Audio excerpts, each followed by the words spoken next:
Okay, you guys ready for the number one thing I do every day to become more optimistic? It goes like this. I go in the mirror, I look at myself, and I go, optimist, pessimist, optimist, pessimist, optimist, pessimist. No, I'm kidding. That's stupid. I don't do that. Cue the music.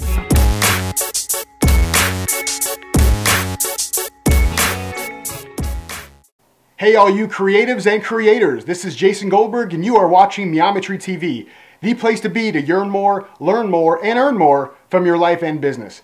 And today on MEometryTV, I want to ask you a very important question. Are you, sitting right there watching, an optimist or a pessimist? It sounds like an easy question, but do you really know the difference? There's this guy, Martin Seligman, you should look him up, he's amazing, a psych professor at the University of Pennsylvania, and he defined optimism and pessimism in a way that I hadn't and you may not have seen. Now, of course, everybody experiences failures and setbacks. God knows I have. But when these speed bumps happen to an optimist, they automatically assume that that particular negative event is temporary and can only affect a small part of their lives. They know the setback is changeable. They can do something about it. And they don't become helpless by misinterpreting this event as an ending. Now, a total 180 for the pessimist. They see the same single occurrence as being permanent, something that's going to affect their entire life. Their give-up reaction kicks in, and they believe there's nothing they can do about it. Does that sound like anybody you know? Well, on the flip side, this is really cool. When a good thing happens to an optimist, they see that particular thing as being more permanent, that's going to affect their entire life, that having a good thing happen is going to breed more good things happening, while the pessimist, of course, flip-flops and thinks that the good thing is only temporary and it only affects a specific part of their existence. Kind of a crappy way to live if you ask me, so apparently, whether the glass is half full or half empty, it's irrelevant.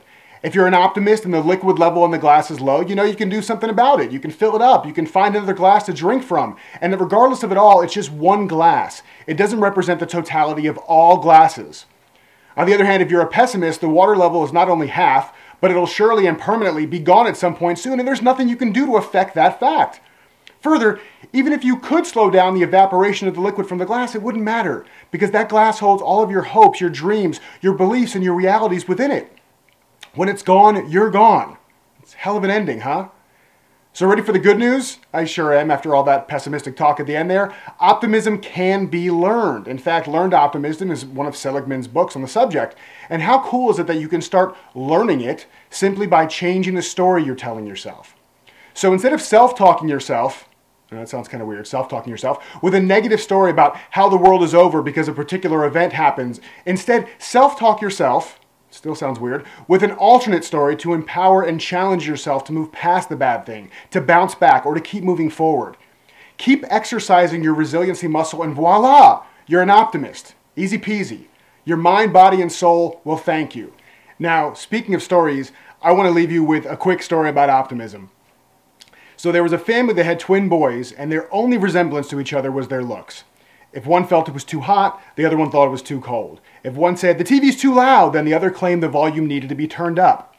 They were opposite in every way imaginable. In fact, one was an eternal optimist, the other a doom and gloom pessimist.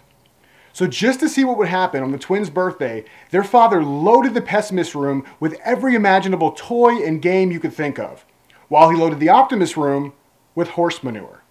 So, that night, the father walked through the house and passed by the pessimist room and found him sitting amongst all of his brand new toys, crying bitterly.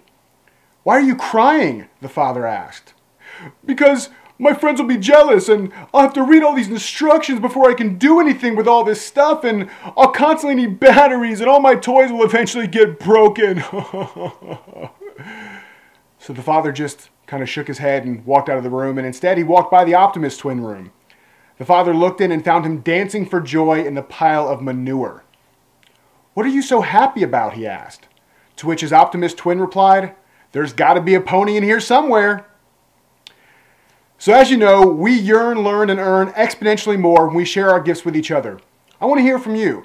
So leave me a comment below to tell me how you try to stay optimistic, or if you're a reformed pessimist, how do you keep from relapsing?